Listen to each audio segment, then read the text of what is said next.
Hello, this is Professor Jahsun of Os Melandros de Mestre Toro.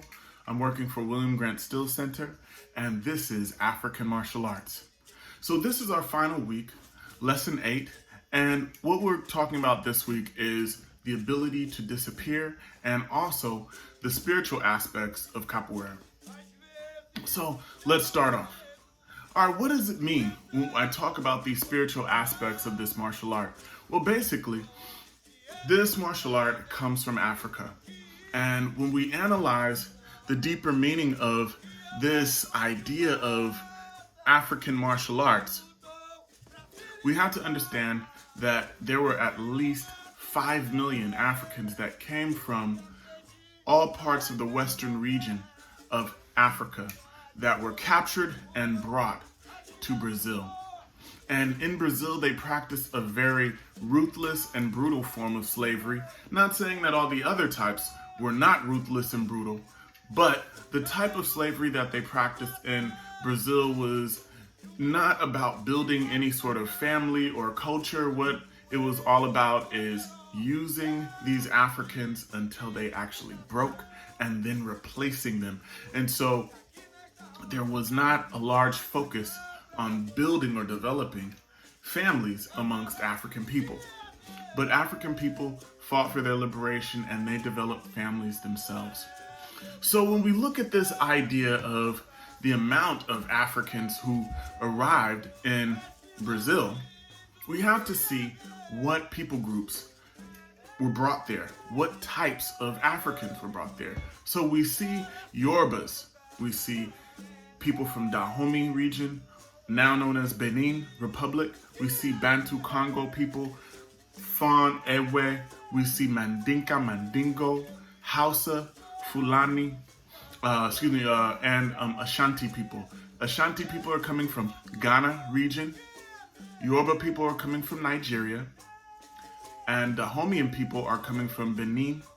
And Mandinka people are coming from Sierra Leone, Gambia, and last but not least, Bantu Congo people are coming from the Congo region and Angola. So what are the things that these Africans are actually bringing culturally? Let's discuss that.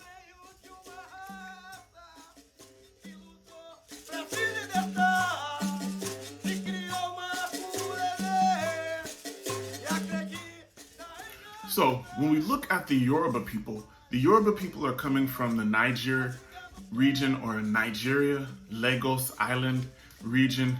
And when we see this idea of who are the Yoruba, their territory spans a large area of that western region. We can find Yorubas even as far as even the Gambia, as far as Ghana, and other regions, Togo, Benin. You can find Yorubas even in those areas, even outside of what is known as Nigeria. So the Yoruba people have the Orisha or the Ifa tradition. And this is brought, and that comes into, or that is translated and transformed into what we know to be candomblé.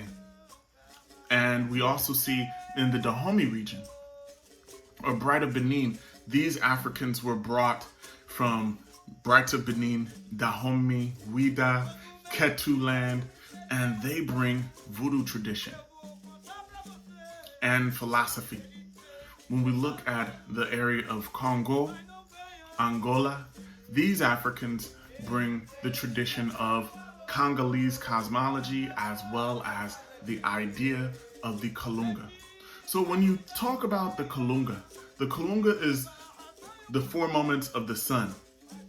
But when you see it done in Capoeira folklore, when many capoeiristas are doing the martial art of Capoeira, and they get into the roda, many of them draw this symbol on their body. And some people are like, oh wow, that means they're drawing the crucifix. They're not drawing the crucifix. This is the 4 moments of the sun: birth, maturity, death, and rebirth. So these are the 4 moments of the sun that these Africans are actually drawing on their body as they enter into the Horda. And what comes with that is the philosophical aspect of the physical world and the spiritual world, or the realm of the ancestors, and what individuals do in this realm can affect that realm and vice versa. So when we look at when a capoeirista inverts their body and they do bananier or a handstand, this position is one way of us looking at true reality on a spiritual level. So last but not least, let's talk about ways in which we disappear. How do we disappear as capoeiristas? Well, the best way to understand the meaning of disappearing on a physical level is, I'll give you some tips. 1, as a good warrior, as a good capoeirista, as a good guerrero or guerrero, what we need to do is we need to be aware of our surroundings, be aware of our environment. What's on the ground? What's over our head? Who is that over there? Who's that over there? What do they have in their hand? You need to be aware of all of those things. Next, anytime you enter into a room or any place, you need to know what are the most visible and viable aspects of escape. Where's the front door? Where's the back door? How many windows? Okay, if someone comes in this way, I can exit that way. All of those things need to be taken account of and assessed as soon as you walk into any space, as if you're walking down the street, anything. These are just good martial aspects to have. Also, never underestimate your enemy. Never underestimate anyone. If you find yourself in an adversarial situation, always assume that this person can be armed or they know something about how to defend themselves.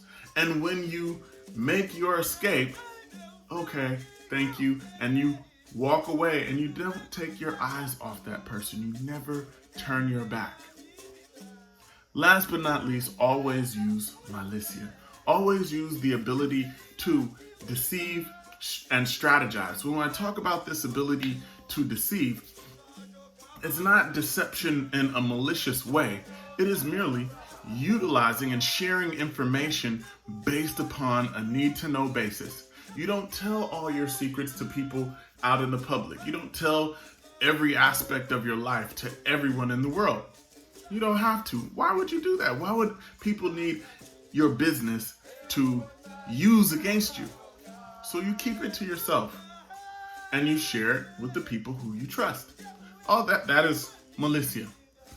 So last but not least, I want to talk about the physical aspect of disappearing. So I want to play a little bit of a capoeira process or game between myself and another man by the name of Professor Sean. And we're going to show you how we did this process. And I want you to identify moments when I disappear from him and when he disappears from me. All right, thank you so much. Let's take a look at this.